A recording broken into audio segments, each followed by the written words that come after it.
Hi, I'm Steve Martindale, General Manager of Honda UK Motorcycles. Been riding a long time. First bike was a BSA Bantam, probably in about 1969, all the way through to riding a Goldwing now, the ultimate, the peak of biking, but also riding many other things. CBF 125 I've just enjoyed. I've just had a weekend doing dirt bikes in Spain. Absolutely fantastic.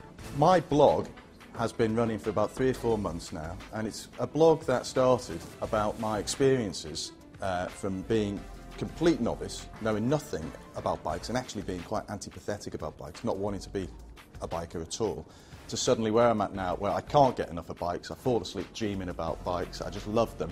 Fantastic. But the point is that I went from not liking bikes or bikers. Now, 4 months later, I consider myself a biker and I love bikers. What is it about the public's perception that there's this block about bikers, and how does somebody like Honda get over that perception? I think the blockage that the public have is that they have an image going back many, many years about what a biker is. And there was a small element to biking that was that way, and it was the leathered up, ton-up as they used to be called, rockers and greasers and that type of thing. But the average biker is completely different than that. The average biker uses a bike for a bit for commuting, a lot for fun and enjoyment, for leisure.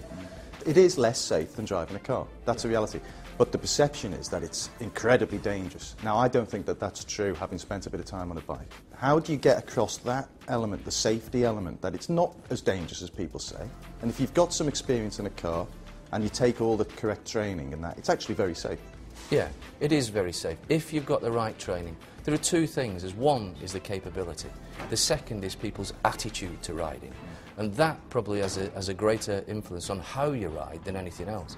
Most importantly is when you're when you want to get into biking, you've got the right bike that matches your capability, you've got the right training, somebody's helped you with your attitude, and quite often that's the friends, that's the peer group that surround.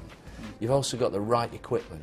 Talking of rule changes, of course, there's the new test coming in at the end of March. I'm trying to sneak mine in before that starts. What change do you think will that make to riders? I hear it's a little bit harder. Have you got any views on it? Do you know much about it? We believe it make absolutely no change whatsoever. For the people obviously taking the test for the first time, it'll just be a test. It'll be whatever is included in the test. I think the desire to get the test in the first place means that you'll go through whatever you want.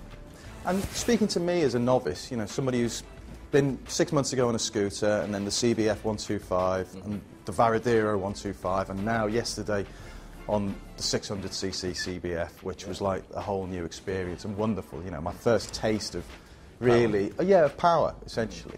What advice would you give to me? Hopefully I pass my test on Monday. If not, I'll retake it soon and do it again. What advice would you give to me as a new biker with a full biker's licence? How should I progress?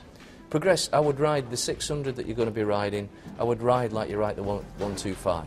You will feel, you'll understand, you'll experience when you can use a bit more of that power and what the benefits of using that power actually are. The worst thing you can do is just jump on it and say that it's either on or off, and and forget things like front wheel up in the air and stoppies. They're not necessary. They shouldn't be done on the road, in fact. One of the things that improves the safety and capabilities of people on the road is if the riders, it's proven that they're better drivers. Right. Oh, that's definitely a fact. That is definitely a fact. And one of the things that we need to do from an industry perspective is make sure that we've got more people riding bikes, because it makes the road safer.